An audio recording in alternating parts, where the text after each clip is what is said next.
फळांचा राजा अर्थातच हापूस आंबा. यावर्षी हापूस आंब्याचं उत्पादन अवघं 10% आहे आणि त्याचमुळं सरकारनं यावेळी अधिवेशनामध्ये अ, या आंबा बागायतदारांना दिलासा देण्यासाठी हेक्टरी ₹22,000 मदत जाहीर केली. मात्र ही मदत पुरेशी आहे का? असा सवाल आता उपस्थित होतो आहे. सरकारनं या या अधिवेशनात आंबा पिकासाठी नुकसान भरपाईची घोषणा केली. पण जाहीर केलेल्या नुकसान भरपाईची रिअल स्टोरी आता मी तुम्हाला सांगणार आहोत.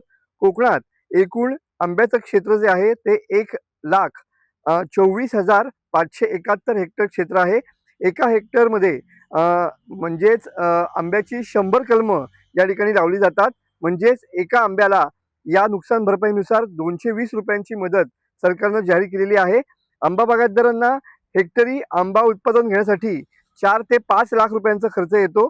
सरकारनं पीक विमा योजना असणाऱ्या आंबा बागायतदारांसाठी ₹42,000 मदत हेक्टरी जाहीर केली आहे. तर पीक विमा नसलेल्या बागायतदारांसाठी 22,000 हेक्टरची मदत या ठिकाणी जाहीर केलेली पाहायला मिळते. तर कोकणात 80,418 शेतकऱ्यांनी आंब्याचा पीक विमा काढलेला आहे.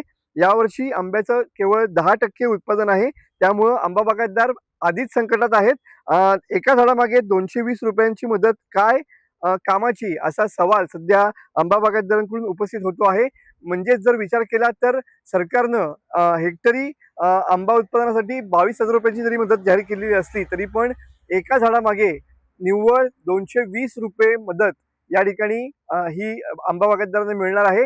या ₹220च्या मदतीमधून कुठलाही खर्च हा आंब्याच्या उत्पन्नासाठी या ठिकाणी उपयोगी येणार नाहीये. त्यामुळं या मदतीचा काय उपयोग असा सवाल या ठिकाणी आंबा बागायतदार विचारताना पाहायला मिळत आहेत. मनोज डेले, TV9 मराठी, रत्नागिरी.